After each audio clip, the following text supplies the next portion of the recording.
We really wanted to help Tony, and Jolie told us the best thing we could do was help put him back in school. The best you can offer a child in Africa is by letting them be self-reliant or letting them be independent, and that was providing education. Jolie had a dream, and out of this dream came Invisible Children's first program, the Legacy Scholarship Fund.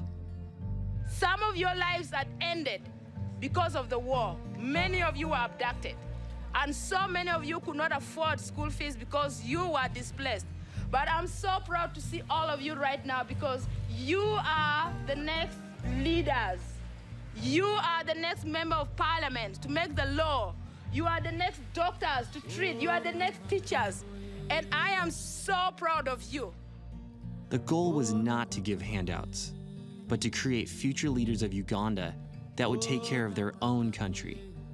What was so unique about this program is that every child got a mentor that took care of every aspect of their life, including academics. Jolie took it upon herself to be Tony's mentor. We were excited about these scholarships, but then we went back home and we realized we didn't know how we were going to pay for them. Bad. Really bad. What do you mean bad? Can you break down that word for me? How much negative are we in with all the, if it equals out? What does that mean? Like including what we're Like the debt that we have, and the money that we have. $250,000. So $250,000.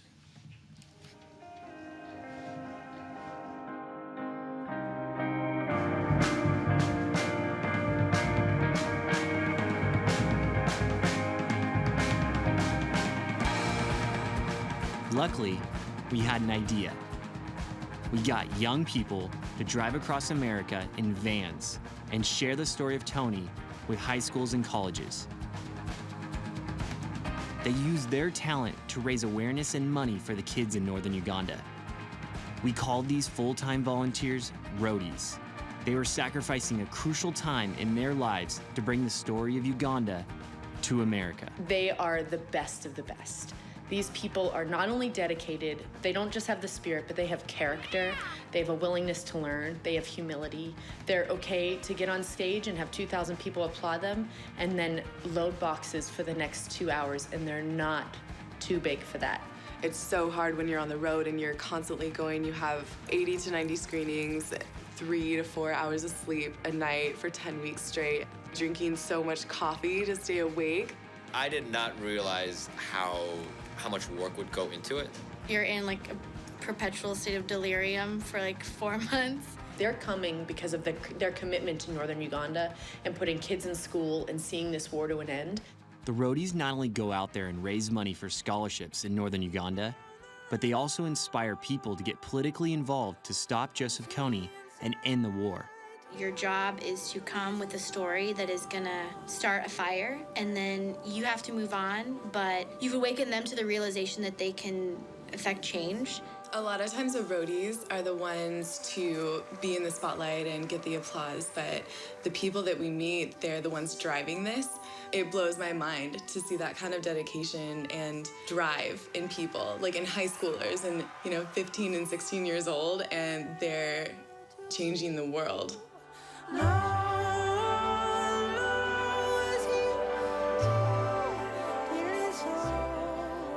After our last trip to Uganda, Tony told us he would start taking school more seriously.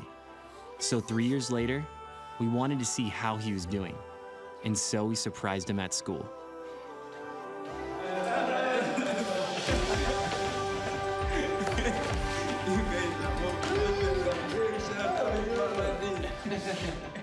I wake up every morning because I want to study and be somebody in future. How many friends do you have on MySpace? On MySpace, I have like 79. Facebook, I have 32. You can be friends on Facebook. But on MySpace, you can get anybody.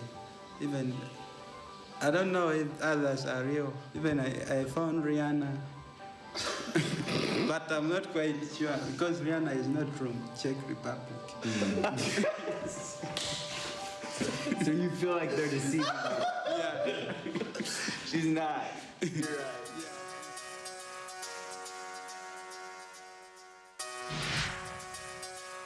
In the spring of 2010, we launched our 10th tour. We called it the Legacy Tour.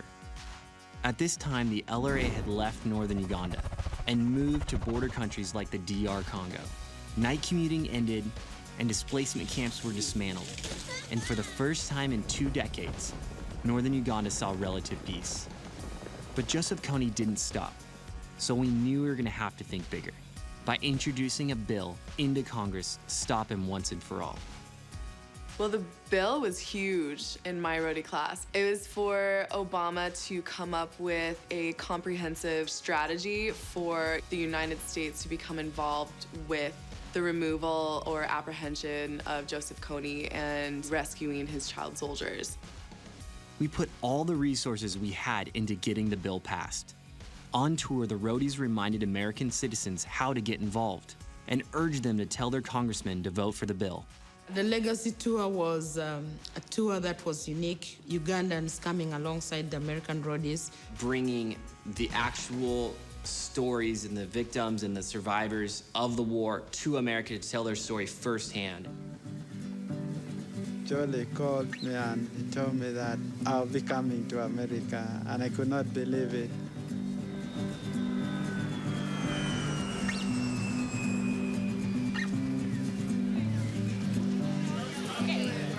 Tony and Richard should have landed already, but we are just anxiously awaiting them to come out of the terminal. It was really nice because when we get to the elevator, everyone were just welcoming us and everyone were so happy. It's like a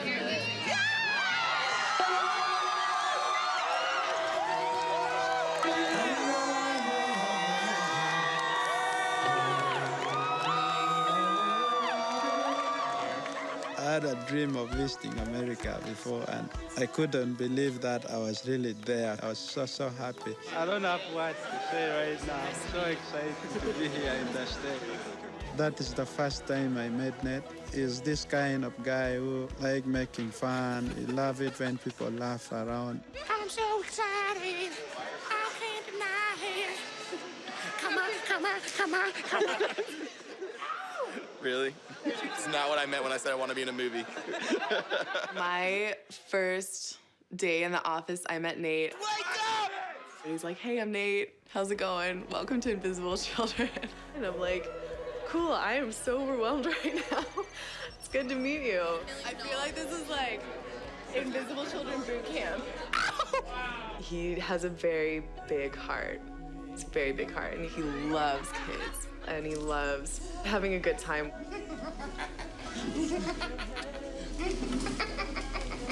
The bonds between each roadie class is really unique and strong among that group of individuals. So each one that gets trained together and then goes out together, there is this indescribable bond, and they really do become a family. I became so close to Ned like a brother. The fact that you'll be going on the road together and sharing unbelievable stories. I mean, you and the Ugandans you'll be going on the road with will forever be bonded for the rest of your life. So for you guys, this is 7 years in the making. Thanks for taking the risk and everyone go on this amazing ride. We are going to document our entire tour. It's going to be great.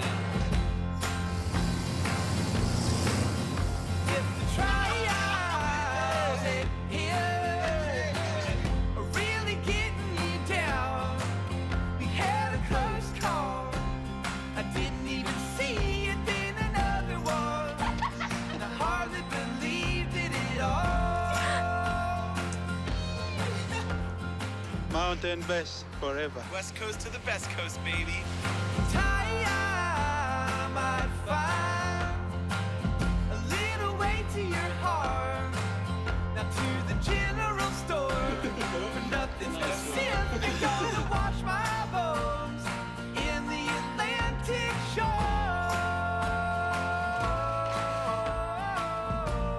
Today, here, advocating on behalf of children in northern Uganda. We're not changing just lives in Uganda, but you could really see the change in America as well.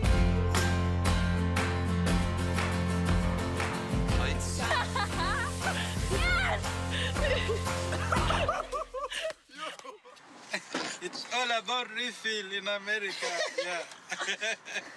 What about the buffet? You can go to a buffet and you eat as many as you want, yeah. You pay maybe like $5 and you eat 3 times. That's why I'm gaining a lot of weight.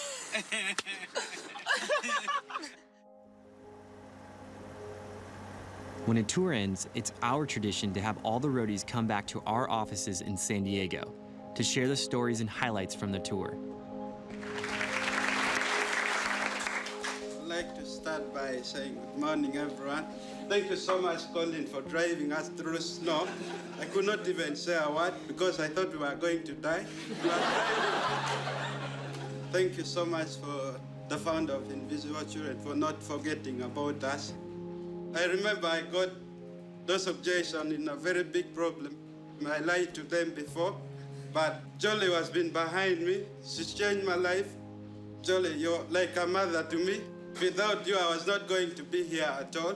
Before, I could not even say a word in a crowd like this. I call Invisible Children World Changers because we are changing the world not only in Uganda, but also in the US and other parts of the country. Thank you so much for working hard with us.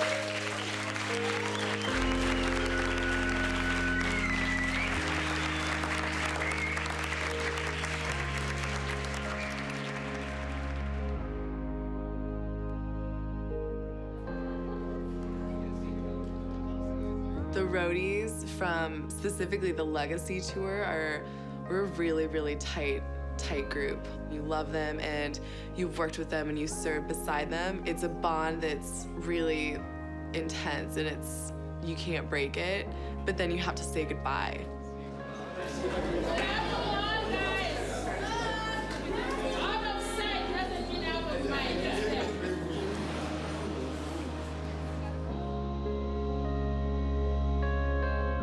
Nate and I wanted to go to Uganda, and we knew that there was like a roadie internship that usually happens. That's what made it a bit easier, is saying, you know, oh, well, we're gonna see you in Uganda in like 10 weeks.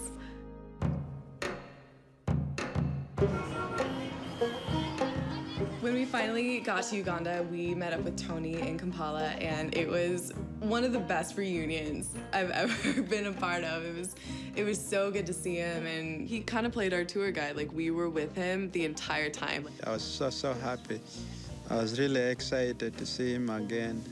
We just hopped on bodas and went everywhere over the city. It was amazing. Nate and I had been in Uganda for over a week. I remember I told Nate that today is World Cup final, and do you guys want to watch it from here or we go and watch it from somewhere? We went to Chad on the rugby club.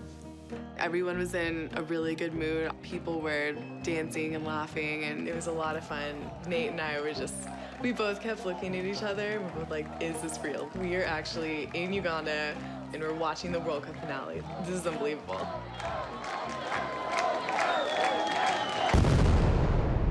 Bombs went off, terror bombings in Uganda. Mass casualties. 74 people killed. The attacks in Kampala were powerful and synchronized.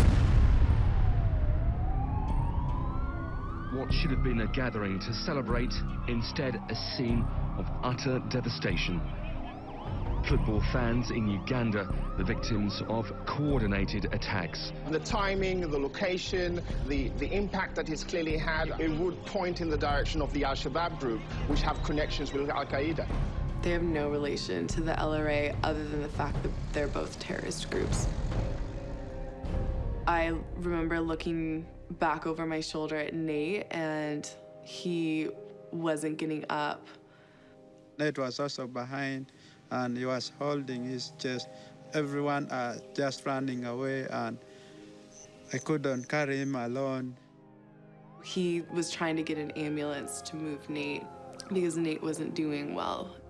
We went to the International Hospital, and he kept saying, I need air, I can't breathe, and he was struggling a lot.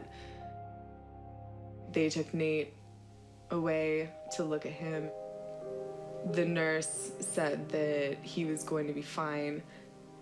We couldn't do anything else but wait. This nurse comes up and she just says in casual English, so you want to confirm the body? I broke down and collapsed, and I couldn't hear anything, and I couldn't function. 3 hours ago, we were having the time of our lives. We both kept saying that we were the happiest that we've ever been.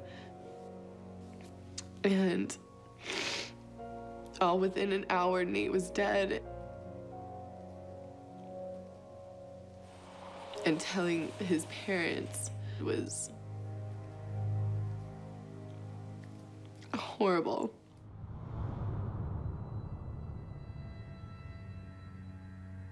I could tell by her voice that something terrible had happened.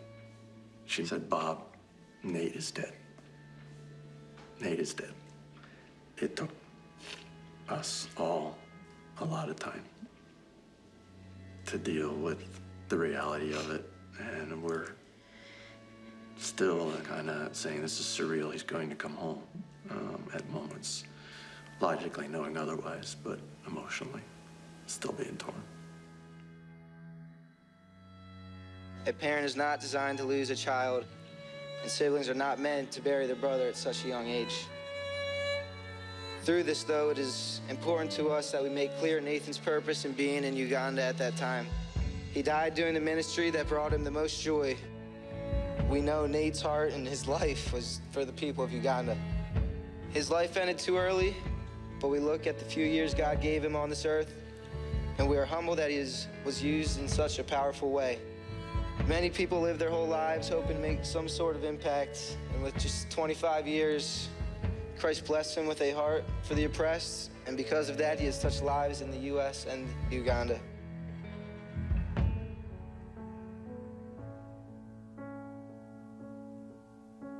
Lawrence came down. We went back to chat on the rugby club. We talked about Nate, and I got to show Lawrence where we were standing. It brought me all the memory that I had together with Nate when he was still alive. I'm sorry.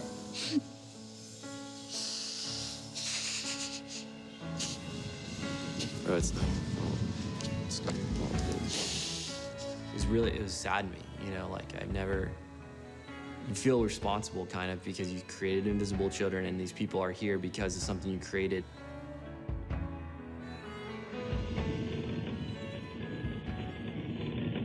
I want this to be a record of our lives, that if we die, we live good lives and we have fun caravanning. Yes. And I hope the bill passes.